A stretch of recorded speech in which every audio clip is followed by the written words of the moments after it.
ہمارے وزیر اعظم صاحب نے فرمایا ہم اڈے نہیں دیں گے امریکہ کو.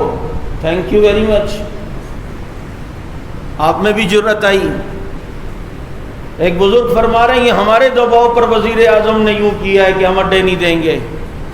میں نے کہا اصل بات پتہ ہے کیا ہے؟ نہ ادھر کے نہ ادھر کا مسئلہ ہے. جب اڈوں کی بات ہو رہی تھی کالی پگڑی والوں نے کہا اگر کسی پڑوسی ملک نے بھی اب امریکہ کے ساتھ تعاون کیا نا بچا خیر نشت استا. یہ ان کی بات تھی. اس کے بعد یہ ساری پالیسیاں چینج ہوئی ہیں. کیوں؟ انہیں پتا تھا کہ وہ منبر کے خطیب کی بات نہیں تھی, وہ اس کی بات تھی جس کے لیے اقبال نے کہا تھا کہ الفاظ و معنی میں تفاوت نہیں لیکن ملا کی اذاں اور ہے مجاہد کی اذاں اور.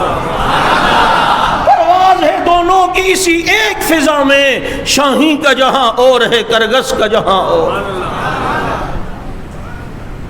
کیسے ڈٹ کے رہے, اعتدال میں رہے.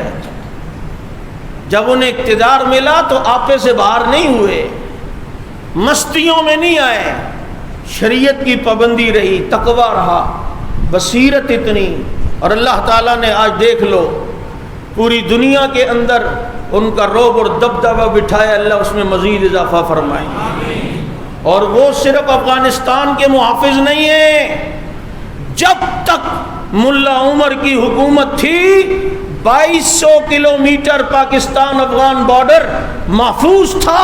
تمہیں ایک فوجی لگانے کی بھی ضرورت نہیں تھی کیونکہ وہاں کا محافظ ملا عمر تھا.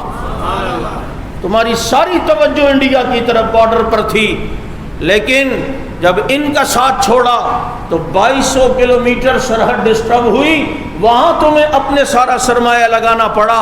بہرحال بظاہر شکستیں نظر آتی ہیں لیکن ان کا پیچھے ہونا یہ پیچھے ہونے کے لیے نہیں ہوتا.